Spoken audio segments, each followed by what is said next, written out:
혹시 그 면접을 한 번이라도 보신 분이 있어요? 회사 면접. 보신 분이 있으시네. 여러분들이 어쨌든 학부 하시면서 실습을 그렇게 할 수 있는, 시간이 없으신데, 만약에 질문이 뭐뭐 해봤냐, 이렇게 할 때 뭐라고 답하셨어요? 다 해보시지는 않았을 것 같은데, 이런 거 해봤습니까? 이렇게 할 때 뭐라고 답하세요? 배운 적 있다고 그냥 얘기하시나요?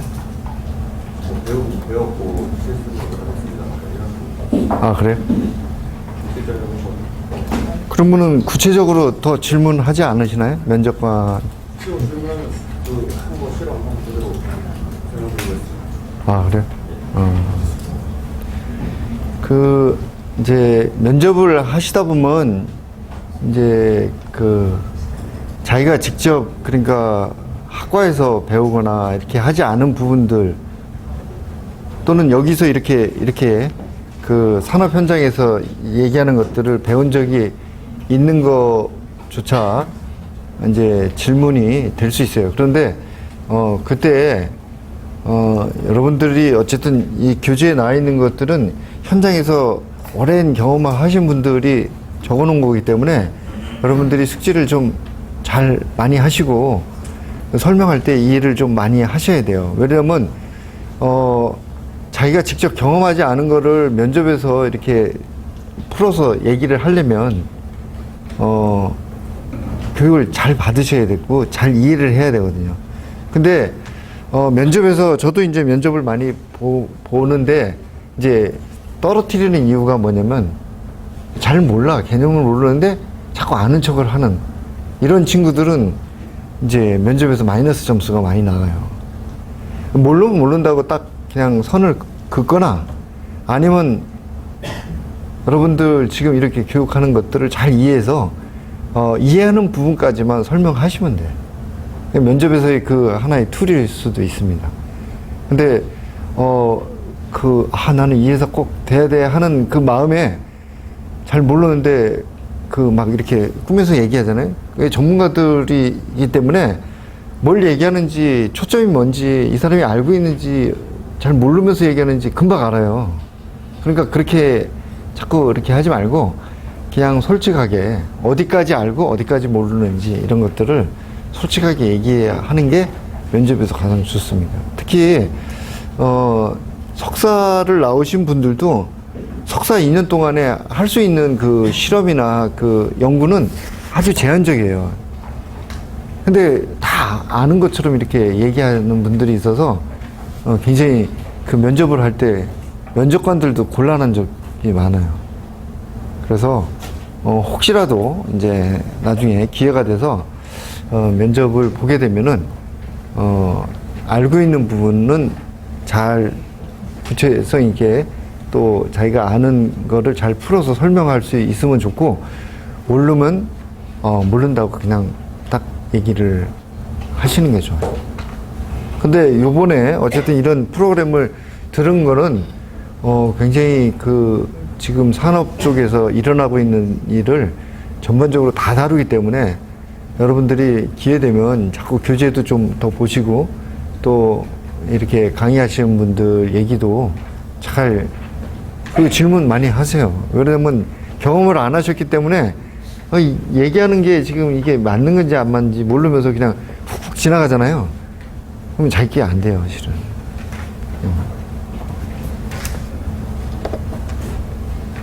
그리고 회사 들어가면은 솔직히 어느 부분에서 일하고 싶으신 거예요? 어디 부분에서? 네? 생산 한번 손 들어보세요. 생산. 나는 생산에서 일하고 싶다. 한 분이시네. QC. QC가 단연 많으시네. QA. QA도 좀 있으시고. 그러면 뭐 임상 이런데. 임상도 관심 있으시네. 아니면 R&D. 근데 요새 R&D는 자격이 이렇게 회사에서 나올 때 자격이 석사 이상 이렇게 써서 실은 지원도 좀 어렵죠, 실은. 예. 오히려 대학 나온 친구들보다 초대졸, 그러니까 뭐 예를 들어 폴리텍 같은 이런 데 나온 친구가 연구소 가서 테크니션으로 일하는 게 더 취업이 빨라요, 실은. 물론 가서 후회합니다. 이제 제가 많은 테크니션 폴리텍 나온 친구들을 이렇게 같이 일을 해봤는데 와가지고 알게 모르게 느껴지는 그 한계가 있어가지고 뭐 열심히 잘 다니다가 한 5년 있다가 저 대학 갈래요, 편입해서. 여기 사표 쓰는 거예요. 야, 너 그냥 여기서 그냥 해. 너 5년 동안 아주 잘하고 지금 기술도 좋아졌는데 좀 해, 그냥. 저는 앞으로 계속 이런 상황을 견디기가 어려울 것 같아요. 석사들이나 뭐 일하는 건 똑같은 것 같은데 대우가 뭐 그 벽을 못 넘을 것 같아요. 그건 당연하지. 실은 석사 출신하고 초대졸하고 당연히 대우가 틀린 건 당연하죠. 그런데 그거를 이제 현장에서 자꾸 느끼니까 어떤 경우는 제가 볼 때 그 폴리텍 나온 친구가 더 똑똑한 친구들도 있어요. 그러니까 IQ나 뭐 실제 기회가 되어서 공부했으면은 더 잘했을 수도 있는 친구들도 있어요. 이런 친구들은 진짜 견디지 못하더라고요. 그리고 면접을 하다 보면은 폴리텍 출신들 이렇게 면접하면 4년제를 나오고 다시 거기 폴리텍 간 친구들도 있어요. 4년제이긴 하지만 이제 지방에 있는 4년제 나와서 이제 다시 취업이 너무 안 되니까 그냥 다시 가는 경우들도 좀 있더라고요. 어쨌든 면접하실 때 자기를 잘 표현하는 게 중요합니다. 자기가 잘 알고 있는 부분하고 모르는 부분도 명확히 잘 설명할 수 있는 게 그게 여러분들 실력이에요. 그러니까 뭐 모르면서 자꾸 막 이렇게 둘러대고 이러면 진짜 안 좋습니다. 그건 마이너스가 너무 많이 되기 때문에. 그리고 오늘 이 자리에서 이렇게 배우는 내용들도 현장에서 많이 직접 다루고 또 하는 내용들이니까 많이 이렇게 귀담아 들으시면 좋을 것 같아요. 네. 그리고 질문 있으면은 언제든지 질문하세요. 여러분들 질문이 더 중요하지. 실은 이거는 그냥 읽어보면 좀 한 30분 정도 읽어보면 그냥 지나갈 수도 있고, 근데 뒤에 좀 어려운 부분은 설명 없이는 또 이해하기가 어려워서 그렇긴 한데 빨리 또 지나가도록 하겠습니다. 드럭 서브스턴스, 드럭 프로덕트라고 이제 제가 그냥 일부러 영어를 좀 많이 썼어요. 왜냐면 또 현장 가면 또 영어 또 쓸 수밖에 없는 상황이고, 그래서 이 드럭 서브스턴스는 이제 한국 그 전문 용어로 하면은 원료 의약품이라고 얘기를 하면 됩니다. 원료 의약품. 그 다음에 드럭 프로덕트는 이제 완제 의약품이라고 얘기하는데 영어로는 그냥 그냥 다 통칭해서 드럭 서브스턴스 DS라고 약자로도 쓰고, 요거는 드럭 프로덕트 DP라고 얘기를 하고 있습니다. 이게 드럭 서브스턴스 원료 의약품을 만드는 공정은 처음 이제 그 뱅크를 풀어서부터 나중에 원료 의약품의 벌크까지 가는 모든 공정을 다 얘기를 하고 있는데, 실질적으로 큰 틀로 나누면 이렇게 두 가지로 나눌 수 있습니다. 컬처하고 퓨리피케이션. 컬처라는 거는 이제 다른 용어로 하면 이제 전문 용어가 또 있는데 업스트림이라고 그래요. 업스트림은 뭘 업스트림이라고 그러면 규모가 커지는 것이 업스트림이에요. 그러니까 처음에 뱅크는 바이알 조그만 거 요만한 거잖아요. 여기서부터 조금 더 키우고 더 키우고 더 키우고 해가지고 결국은 이제 15,000리터까지 올라가는데 그 스케일이 커진다 그래서 업스트림이라고 그래요. 퓨리피케이션은 다운스트림입니다. 다운스트림은 규모가 작아진다 그러는 거를 얘기를 하기도 하고, 그 다음에 원액의 볼륨이 점점 줄어드는 거예요. 그러니까 여기서 컬처에서 맥스를 볼륨이 15,000리터가 맥스면 15,000리터의 컬처 볼륨이 나와요. 컬처 브로스가 나오는데 그거를 처리하면 한 단계 한 단계 처리할 때마다 볼륨이 줄어드는 거예요. 그래서 다운스트림이라고 그래요. 다운스트림 프로세서, 업스트림 프로세서. 이게 그냥 일반 용어로 하면 컬처하고 컬티베이션하고 퓨리피케이션 이렇게 용어를 쓰게 되어 있습니다. 그래서 이 두 단계를 거쳐서 나온 게 이제 원료 의약품은 DS가 되고요. 그 다음에 DP는 이 원료 의약품 하나만 가지고 한 성분 가지고 약으로 쓸 수가 없어요. 약으로 쓰려면 약의 보조제를 넣어서 약의 그 특성을 갖는 이 최종 제품을 만들어내야 돼요. 여기는 이제 농도가 원료 의약품은 농도가 높아요. 그러니까 농축해서 농도 높은 걸로 만들어 놓고 여기 드럭 프로덕트 완제 의약품은 사람들한테 직접 주사하거나 쓸 수 있는 그 농도로 낮추는 거예요. 그래서 농도로 따지면은 여기가 조금 높고 여기가 낮습니다. 그 다음에 여기는 단일 성분 하나로 원료가 되는 단일 성분 하나로 돼 있고 여기는 단일 원료 의약품 플러스 다른 약효를 유지하고 또 기타 다른 그 머티리얼들이 들어가서 이제 여러 성분으로 돼 있죠. 그런데 그 여러 성분을 만드는 거를 포뮬레이션이라고 해요. 포뮬레이션, 조제. 완제품을 만들기 위해서 조제한다. 이렇게 하는데 그 조제가 이제 우리로 얘기하면 이렇게 조그만 그릇에다 이렇게 뭘 하는 게 아니고 탱크에다 넣어가지고 크게 하는 거예요. 탱크에다 넣어서 아주 크게 만들어서 그거를 이제 각 바이알이나 또는 내가 원하는 용량의 그 약의 용기에다가 집어넣어 주거나 아니면 이제 우리는 이게 바이오 의약품이기 때문에 바이알에 담는데 케미칼들은 바이알에 담질 않고 어떻게 되면 타블렛이라고 그래서 이게 그 여러분 타이레놀 같은 거 있죠? 그런 거로 찍어내요. 거기에 그 약효 성분은 일부만 들어가 있고 나머지는 뭐 그 이제 소화 잘 되게 하거나 또는 빨리 풀어지게 하거나 이런 그 다른 부용제들이 들어가 있어요. 그 케미칼에도 이 바이오 의약품에도 마찬가지로 그 안정제 그러니까 안정성을 유지를 더 많이 잘 시키게 하기 위한 그런 머티리얼 그 다음에 pH를 조절해서 완충제 이런 것들이 같이 들어가 있어요. 그래서 그런 것들을 만드는 거를 포뮬레이션이라고 하고 그렇게 한번 만들어진 거를 필트레이션 시켜요. 필터로 해서 무균 작업을 가능하게 하는데 그 마지막 단계 스테로 필트레이션을 하고 나면 그 다음에 이제 분주를 합니다. 용기에다 담죠. 네.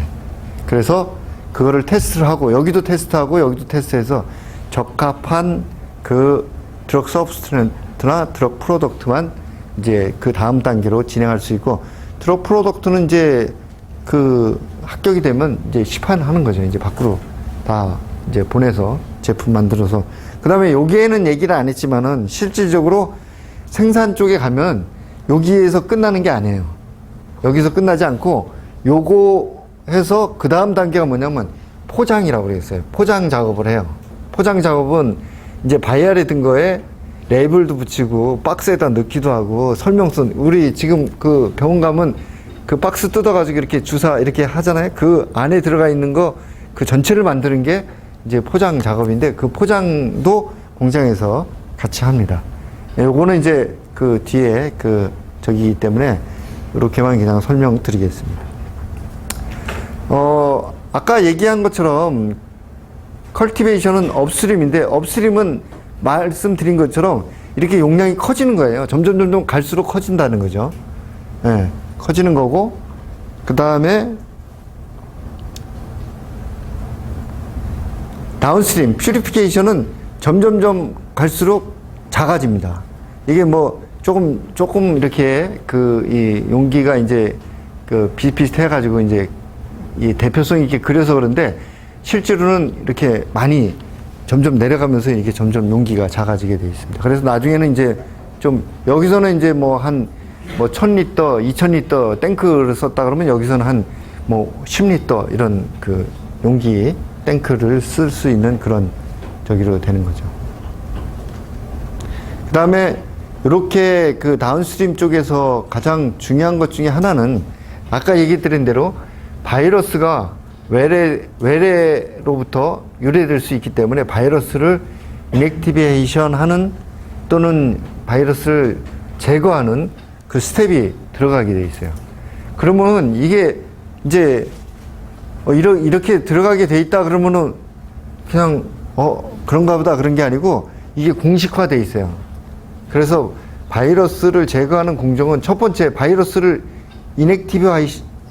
인액티베이션 살아있는 바이러스를 죽이는 공정이 다운스트림 쪽에 어디에 한 군데는 있어야 되고, 그 다음에 죽었지만은 껍데기들 있잖아요. 죽은 것들 바이러스 그거를 빼내는 제거시키는 스텝이 한 군데는 들어가 있어야 돼요. 이것만 알아도 다운스트림에 어디에 잘못되어 있다 이거를 알 수 있어요. 만약에 그 두 개가 안 들어가 있으면은 그건 제대로 된 공정이 아니에요. 다운스트림이. 그 다음에 공식이 또 있는데 뭐냐면 요렇게 돼 있는 것이 이제 그 넌 엔벨롭이라고 그래가지고 이게 껍데기가 있는 바이러스가 있고 껍데기 없는 바이러스가 있어요. 껍데기 있는 바이러스는 그 지질층이 있어서 이렇게 그 껍데기가 있는데 그거는 이제 제거하기가 조금 어려워요. 그 지질층이 없는 것들은 제거하기가 좀 적인데, 그래서 그 두 가지를 따로 별도로 이렇게 나눠서 생각하는데 전체 다운스트림의 전체 공정에서 그 넌 엔벨롭은 10의 로그 10의 12승 이하로 떨어져야 돼요. 그러니까 뭐냐면 처음에 10에 12승이 있던 게 이 공정을 쭉 거치고 나면 딱 한 마리 나와야 돼요. 한 마리. 한 마리가 나오면 적합, 한 마리가 넘어가면 부적합. 그 다음에 엔벨롭은 10에 8승이 떨어져야 돼요.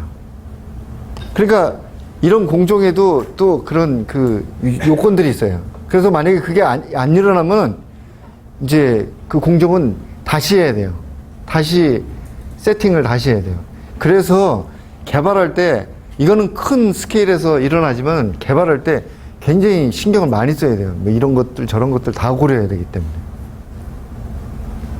그 다음에 제가 이제 바이오시밀러만 딱 그냥 간단하게 공식화되어 있는 다운스트림을 설명을 드리면, 제일 첫 번째는 모노클 안티바디이기 때문에 어피니티 컬럼을 쓰게 돼 있어요. 어피니티 컬럼이라는 것은 모노클 안티바디만 잡을 수 있는 그 컬럼이에요. 안티바디인데 잘된 안티바디, 못된 안티바디. 그러니까 구조가 잘된 거, 못된 거 이런 거 상관없고 안티바디는 다 모아요. 그게 첫 번째고, 두 번째는 이온 익스체인지. 이온 익스체인지를 어느 단계에서 한번 쓰게 돼 있어요. 그 다음에 여기 인액티베이션이 들어가 있는데, 인액티베이션은 두 가지 방법이에요. pH로 인액티베이션 하는 거. pH를 낮추면 바이러스가 죽어요. pH를 낮추는 방법이 있고, 디터전트라고 그래가지고 이 그 디터전트를 쓰면 엔벨롭 바이러스가 터져가지고 죽어요. 디터전트가 있으면은. 그래서 그렇게 하는 방법들이 있어요. 근데 대부분은 pH를 많이 쓰죠. 디터전트 다른 걸 넣어주는 거에 안 좋기 때문에. 내가 불순물을 넣어주는 거잖아요. 어쨌든 원하지 않는 걸 넣었기 때문에. 그 다음에 이온 아까 이온 했죠. 이온에서도 이온 그 크로마토그래피 할 때 pH 조절을 하니까 그때 또 한번 바이러스가 약간 인액티베이션 돼요. 그 다음에 하이드로포빅 하거나 하이드로포빅 인터랙션 크로마토그래피를 쓰거나 젤 필트레이션 크로마토그래피를 쓰게 돼 있어요. 둘 중에 하나 선택하게 돼 있어요. 그 다음에 마지막 단계 리무브를 해야 되잖아요. 요때 나노 필트레이션이라고 해서 바이러스를 제거하는 필터를 한번 쓰게 돼 있어요. 중간에. 그 다음에 맨 마지막에 이제 버퍼 이런 것들 이제 교환한 것이 있는데 그게 이제 울트라 필트레이션, UFDF, 다이어 필트레이션이라고 하는데 필트레이션을 써가지고 이 버퍼를 교환해줘요. 그 다음 단계가 이제 스트로 필트레이션. 대부분 그냥 공식화돼 있어요. 거기에 공식화돼 있는데 이온 교환 그 아이온 익스체인지도 종류가 많기 때문에 그 중에 어느 거를 골라서 쓸지는 연구소에서 개발해가지고 그거를 찾아야 돼요. 조건도 찾아야 되고. 그 다음에 하이드로포빅한 것도 종류가 많아요. 거기서 어떤 거를 내 제품에 써야 될지 그것도 또 개발할 때 스타디를 해야 되고. 바이러스도 마찬가지예요. pH를 어느 조건에서 얼마 동안 해야지 가장 효율적으로 바이러스 인액티베이션 되는지 그거를 연구소에서 이제 조그만 스케일을 할 때 잘 만들어 놔야죠. 예. 그래서 여러분은 이제 그 한 몇 년에 걸쳐서 배울 거를 지금 한 10분 만에 그냥 이렇게 쫙, 예. 아셨죠? 이제 이해하셨죠? 그러면 제가 이걸 설명한 거를 면접에서 누가 이제 얘기하라 그러면 잘 이해하고 설명하셔야 돼요. 저같이 똑같이 얘기했으면 거의 100% 이제 합격점을 받을 수 있죠. 어려워요. 이해하기는 어렵죠. 짧은 시간에 이야기. 대신 제가 얘기한 거를 어쨌든 잘 들어서 또 제가 틀린 얘기 할 수도 있어요. 아까 엔벨롭하고 넌 엔벨롭이 그 10의 8승인지 12승인지 이게 왔다리 갔다리 해요, 지금. 응? 근데 8승하고 12승은 맞는데 이게 나중에 한번 다시 찾아서 알려드리겠습니다. 이렇게 과정을 거쳐서 맨 마지막 단계에 드럭 서브스턴스가 나오면은 그때부터는 무균이 돼야 돼요. 사람한테 맞히는 거기 때문에 그 다음부터는 무균을 유지를 해야 돼요. 그래서 요 드럭 서브스턴스부터 DS, DP, 완제품 만드는 포뮬레이션, 그 다음 단계들은 다 무균 공정으로 되어 있어요. 무균 공정. 무균 공정이라 하면 사람이 거기에 직접 들어가서 하더라도 그게 다 무균이 유지가 돼야 돼요. 무균 상태. 그러면 어떻게 해야 되냐? 그럼 어떻게 해야 돼요? 사람도 겉에가 다 무균으로 돼야 돼요. 여러분들이 이제 생산 가면은, 가우닝 베리데이션이라고 그랬어요. 가운 알죠? 이렇게, 응? 병원에서 입는 가우닝 베리데이션이라고 했는데, 그게 뭐냐면, 무균 작업하는 사람들이 그 무균이 유지가 되는지 안 되는지를 보는 거예요.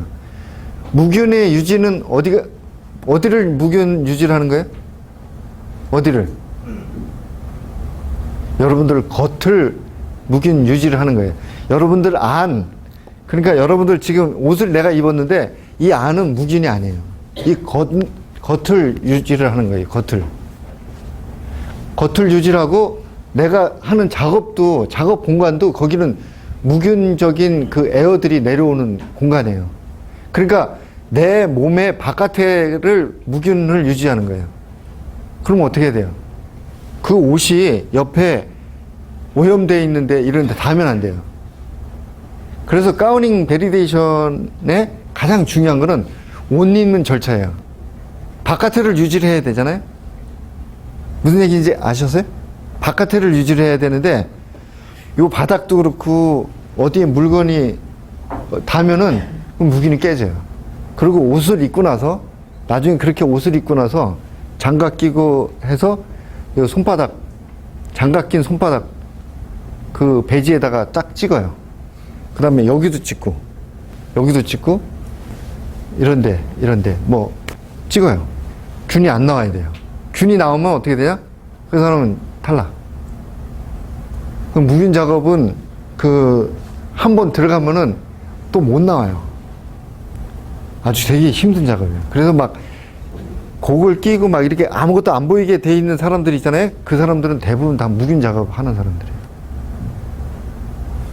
되게 힘들어요. 어쨌든 그거는 숙련돼야 되고, 그리고 실질적으로 옷을 입을 때 옷을 내가 만지면서 입어야 되는데 바깥에를 무균을 유지한다. 아유, 힘들어요. 그래서 실질적으로 그 내용을 잘 모르시는 분들은 그냥 옷 입고 있는 상태만 이렇게 보기 때문에 괜찮은 것 같은데 저기서 뭐 이랬는데 옷 입는 것 자체가 아주 고난도 진짜 기술이에요. 그거를 옆에 벽에도 붙이지 않고 그 다음에 바닥부터 여기 뭐 정수리까지 다 무균을 유지하는 그 저기를 가져가야 되기 때문에 그 다음에 작업이 끝나면 또 찍어요. 작업이 끝났는데 만약에 거기서 균이 나왔다 그러면 어떻게 되냐면 그 조사 들어가요.